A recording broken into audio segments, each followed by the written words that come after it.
Hello বন্ধুরা, সুজাতা রান্নাঘরে আপনাদের সকলকে স্বাগত। ভাবছেন তো এত ফল দিয়ে আবার কি হবে? শেষ পর্যন্ত দেখতে থাকুন, তাহলেই বুঝতে পারবেন কি হবে। প্রথমে আমি দেখিয়ে দিচ্ছি আমি কি কি ফল ব্যবহার করছি। আপেল, বেদানা, কমলালেবু, আমসত্ত্ব, কাজু, চেরি, খেজুর, একটা লেবু, কাগজি লেবু, কিশমিশ আর ফ্লেভারের জন্য নিয়েছি কাঁচা লঙ্কা।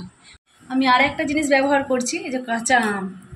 এটা দিলে টক, ঝাল, মিষ্টি চাটনিটায় সব রকম ফ্লেভারই পাওয়া যাবে। আমি এগুলো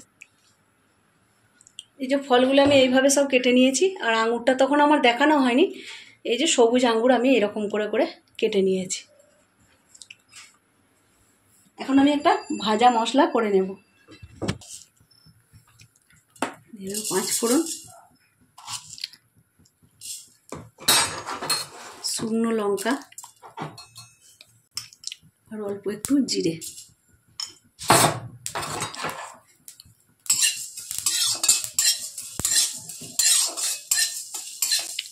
দেখবেন যেন পুড়ে না যায়, খুব হালকা করে ভেজে নেব।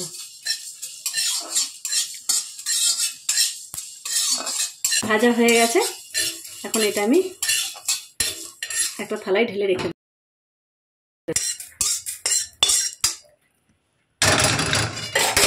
এই গোড়ায় জল দিয়ে দেব।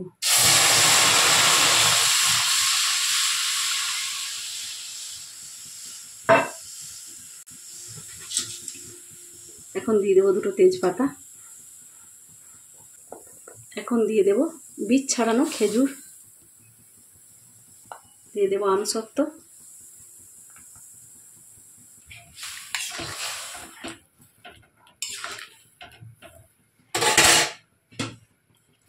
দিয়ে দেব কাজু,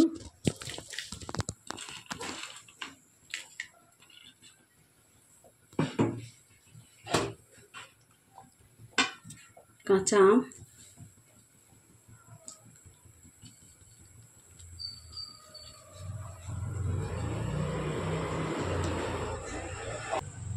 দিয়ে দেবো কিশমিশ।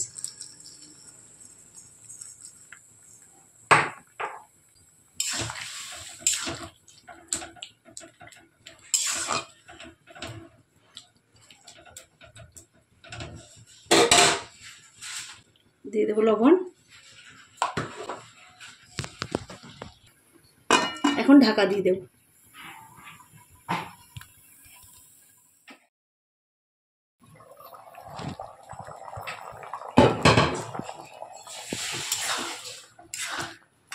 আম আর আমসত্ত্ব দুটোই গলে গেছে। এখন আমি এর মধ্যে দিয়ে দেবো চিনি। খেজুরটাও নরম হয়ে গেছে।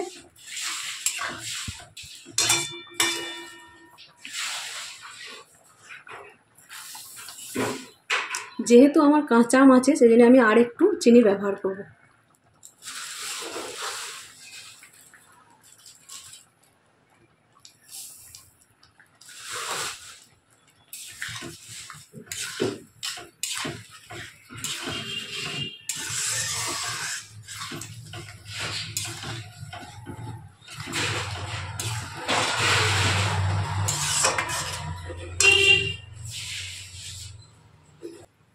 এখন দিয়ে দেবো কাঁচা লঙ্কা।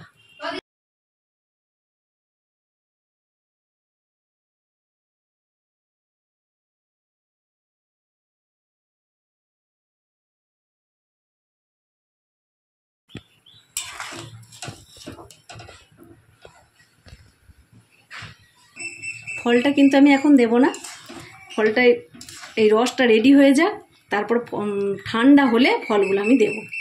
ফলের যে একটা আসল স্বাদ আছে না, সেটা যদি সেদ্ধ হয়ে যায়, সে স্বাদটা নষ্ট হয়ে যাবে।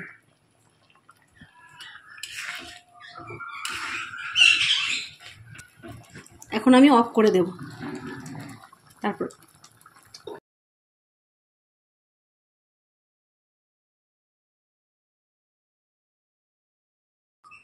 ঠান্ডা হওয়া পর্যন্ত, না হওয়া পর্যন্ত অপেক্ষা করব। দেখুন এটা একদম ঠান্ডা হয়ে গেছে। এখন আমি ফলগুলো মিশিয়ে নেব। তার আগে দিয়ে দেবো লেবু রস। আমি কাঁচা আম দিয়েছি বলে লেবুটা এই অর্ধেকটা দিচ্ছি। আপনারা যদি কাঁচা আম না ব্যবহার করেন তাহলে লেবুটা একটু বেশি কম দিতে পারে। দিয়ে দেবো আপেল,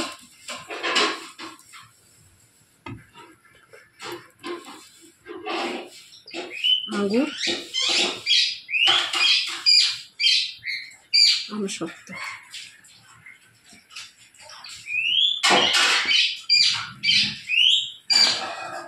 কমলা লেবু,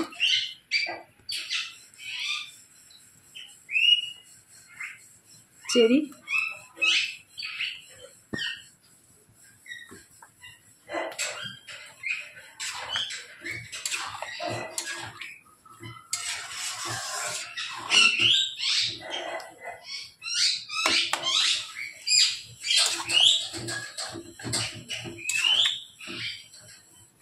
এই যে কাটার সময় এই যে ভাজে ভাজে সব ঢুকে গেছে না, এগুলো একটু ছাড়িয়ে দেবেন।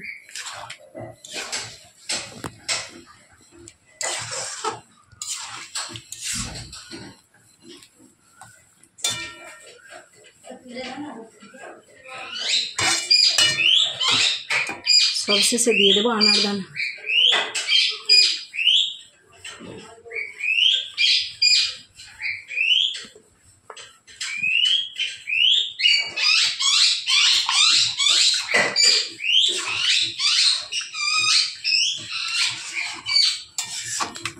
মশলাটা গুঁড়িয়ে নিয়ে আসি, তারপরে মশলাটা অ্যাড করে দেব।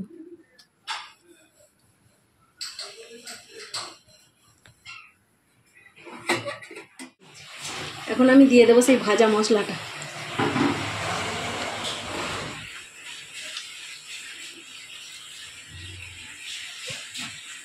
ব্যাস, আর কিছুই না, রেডি আমাদের আজকের রেসিপি ফ্রুট চাটনি। আমার ভিডিওটা ভালো লাগলে লাইক, কমেন্ট, শেয়ার করবেন। ফেসবুক পেজ থেকে দেখলে সুজাতা চৌধুরী পেজটি ফলো করে দেবেন, আর ইউটিউব থেকে দেখলে সুজাতা রান্নাঘর চ্যানেলটি সাবস্ক্রাইব করে আমার পাশে থাকবেন। ধন্যবাদ।